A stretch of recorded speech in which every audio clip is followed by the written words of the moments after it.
இங்கே வந்து அவங்களுக்கு ஃப்ரண்ட்டு வந்து இன்னும் இறக்கணும், கொஞ்சம் டைட்டாக இருக்குது அவங்களுக்கு ஃப்ரண்ட்டு வந்து செஸ்ஸுக்கு மேலே இருக்குது, அதனால் கொஞ்சம் ஹைட் வைக்க போகிறோம். நான் அவங்களுக்கு போட்டுட்டு மார்க் பண்ணியிருக்கேன் பாருங்கள். ஷோல்டர்லேருந்து இழுத்து பார்த்தோம்னா நம்மளுக்கு கரெக்டாக 32 இன்ச்சு வருது. நம்ம 31.5 வச்சுக்கலாம். இப்போ ஷோல்டரில் கச்சா விட்டுட்டு இன்ச்சு டேப்பை வச்சு அடையாளப்படுத்திக்கலாம்.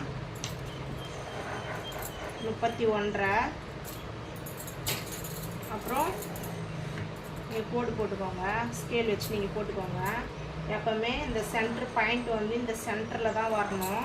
இப்போ நான் அங்கேருந்து ஷேப் எடுத்துக்கிறேன். அவ்வளோதான், ஷேப் நம்மளுக்கு கிடச்சிருச்சு. இதை கட் பண்ணிடலாம். கச்சா விட்டு தான் நான் எப்போவுமே கட் பண்ணுவேன். வரைஞ்சதை விட்டு நான் கட் பண்ணியிருக்கேன் பாருங்கள். ஷேப் எவ்வளோ அழகாக இருக்கு பாருங்கள்.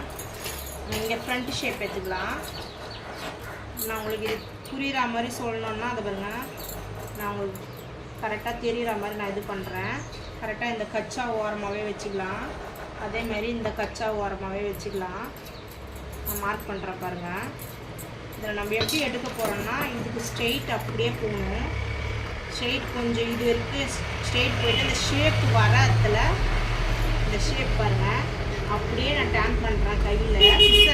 சிசரை டேன் பண்ணல, பீஸை மட்டும் திருப்பி இது பார்த்தீங்களா, இந்த கோடு வரத்தில் ஷேப் நின்றுடணும், இந்த கோடு வரத்தில் ஷேப் நின்றுடணும். இந்த சென்டரில் தான் வந்து எடுக்கணும். நம்ம இப்போ எடுத்தாச்சு.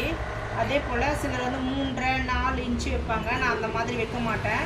இந்த ஷோல்ட்ரு வந்து கரெக்டாக ஈவனாக வச்சுட்டு அதுக்கு ஸ்ட்ரெயிட்டு நம்ம இப்படி கீறினாலே நம்மளுக்கு சென்டர் பாயிண்ட் எங்கே பிடிக்கணுன்றது தெரிஞ்சிடும். இது வந்து மிஸ்டேக்காக ஆகாது, கரெக்டாக சென்டரில் வந்துடும் நம்மளுக்கு.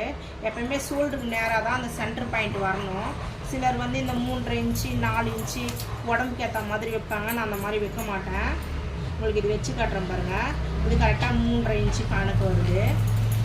அவ்வளோதான். நம்ம டாப் பீஸை வந்து கட் பண்ணிக்கலாம். லைனிங் பீஸ் முடிஞ்சிச்சு.